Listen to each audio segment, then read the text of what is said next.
In first class, everything is supposed to be flawless. Silver trays, fine wine, perfection in every detail. But when the black CEO lifted the lid from his meal, he froze, mold staring back at him. Around him, other passengers enjoyed pristine dishes, but his plate looked like trash. This wasn't just bad service, it was humiliation at 30,000 feet. A first-class seat, yet treated as if he didn't belong there. Was it a mistake or a calculated act of racism? By landing, the answer would leave careers destroyed. He wasn't just any passenger, he was a CEO. Years of sacrifice had built him into a leader at the top of his industry, a man who often flew first class not for luxury, but because time was his most valuable currency. On this flight, he was headed to a conference where his keynote would inspire hundreds. Everything about his life spoke of success, discipline, and respect. First class for him wasn't about champagne or reclining seats. It was about efficiency, about maximizing the few hours he had between commitments. He had flown so many times that airports felt like second homes. Security lines, lounges, the quiet hum of engines on takeoff. But what he never got used to were the stares. The subtle double takes when he walked into first class. The quiet question that seemed to linger in people's eyes. Does he belong here? He had seen it in restaurants, in boardrooms, in neighborhoods he could afford but was still questioned in. Racism didn't vanish when success arrived. It just dressed itself differently. Sometimes it was silence. Sometimes it was a look. Sometimes, like on this flight, it was something impossible to ignore. That night, high above the clouds, the polished calm of first class would be shattered. Something small, something seemingly insignificant, was about to expose the deep cracks in the illusion of equality at 30,000 feet. What should have been an ordinary journey was about to become a brutal reminder. Even at the top, racism has a way of finding its mark. The moment the tray landed in front of him, he knew something was wrong. The presentation was careless, messy compared to the polished meals served to the passengers around him. Still, he lifted the lid, expecting at least a decent dinner. What he found was revolting. Mold spread across the bread, the edges of the dish spoiled, a smell he could barely stomach rising up.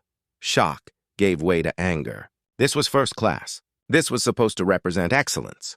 Yet somehow he had been served food unfit for anyone, let alone a paying passenger in the most expensive seat. Glancing to his left and right, he noticed pristine trays set before others. No mistakes, no mold. Just him, a knot formed in his chest. Was it a mistake? A coincidence? Or was this something more sinister? He raised his hand, motioning discreetly for the attendant. When she approached, her eyes told the story before her lips could move. Dismissive, cold, as if his complaint wasn't worth her time. She didn't apologize. She didn't look embarrassed. Instead, she offered a half-hearted shrug, whisked the tray away with exaggerated annoyance, and walked off without another word. Around him, heads turned. Some passengers noticed, others pretended not to. That silence cut deeper than the insult itself. Minutes stretched into hours, but the sting didn't fade. A replacement meal never came. His request was ignored, his dignity brushed aside. Each time the attendant passed by, her tone toward him carried the same sharp edge, as though serving him was beneath her. He sat in that plush leather seat, not in comfort, but in humiliation. Every second was a reminder that no amount of wealth, no title, no achievement could shield him from the ugliness of prejudice. The whispers of laughter he thought he heard a few rows behind only twisted the knife further. By the midpoint of the flight, the tension had become unbearable. Other attendants avoided his gaze, as though briefed to let the problem disappear. But problems like this don't vanish. They build. And the higher the altitude, the deeper the wound grew. He thought about the keynote he was scheduled to give, about the young entrepreneurs who looked up to him, about the employees who saw him as proof that hard work could break barriers. What would they think if they saw him now, reduced to silence, humiliated in a seat he had earned 100 times over? Something inside him shifted. He wasn't going to let this slide. Not this time. With every passing mile, he replayed the moment, the dismissive stare, the silence of the cabin. The more he thought about it, the more he realized. This wasn't just about him. It was about every unspoken slight, every racist act dressed up as a mistake. And by the time the wheels hit the ground, he was ready. The world would not see a silent victim. It would see a man taking action. The plane touched down, but the weight in his chest only grew heavier. As the cabin doors opened, passengers filed out with smiles, oblivious to the storm brewing in first class. He stayed seated, calm on the surface, but inside, fury burned. This wasn't going to be forgotten. Not this time. He called for the lead attendant. His voice was steady, commanding, but his eyes made clear he wasn't asking. When the captain arrived moments later, alerted by the urgency, every detail spilled out.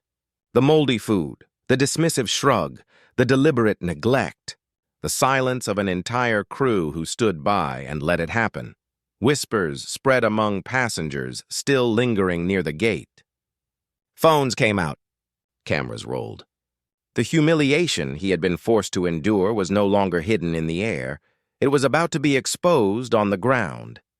The flight attendant who had served him tried to defend herself, words tumbling over excuses. But the evidence was too strong, the witnesses too many. Her composure cracked, her arrogance dissolving under the harsh light of accountability. And then came the final blow. He didn't raise his voice. He didn't need to. With calm authority, he looked the airline's supervisor straight in the eye and declared the only outcome possible. She would not work another flight. Not after this. For the first time in hours, the power shifted. The man who had been humiliated in silence now stood in control, and the one who thought she could get away with prejudice was left with nothing. The cabin, once filled with quiet complicity, now carried a different weight, justice. But the question lingered. Was firing one person enough to confront the deeper sickness still thriving behind polite smiles? The flight attendant was escorted away, her career cut short in front of the very passengers who had once looked away. For the CEO, the decision was not about revenge, it was about dignity. It was about proving that silence can no longer be the answer when prejudice shows its face in public. Yet even as he walked off the plane, victory felt bittersweet. One racist act had been dealt with, but the larger truth remained. If this could happen to him, a man with power, status, and wealth, what happens every day to those without the same platform? How many voices go unheard? How many injustices buried because no one was watching? The incident became a story whispered across terminals, shared on social media, debated in boardrooms. But for the CEO, the impact was deeply personal. It reminded him of a lesson he had carried his entire life, that success does not shield black men and women from racism. Not in the streets, not in the workplace, and not even in first class. He thought of the young professionals who looked up to him, who believed that achievement alone could protect them. He knew now, more than ever, that the fight was bigger than personal triumphs. It was about changing systems, changing mindsets, challenging the mistakes that were never mistakes at all. The mold on his plate was more than spoiled food. It was a symbol of a system that spoils dignity, that tells people they don't belong, no matter how high they climb. And while one career ended that day, the fight for respect and equality was far from over. Because the real question isn't whether justice was served on that flight. It's whether we, as a society, are ready to stop serving injustice altogether.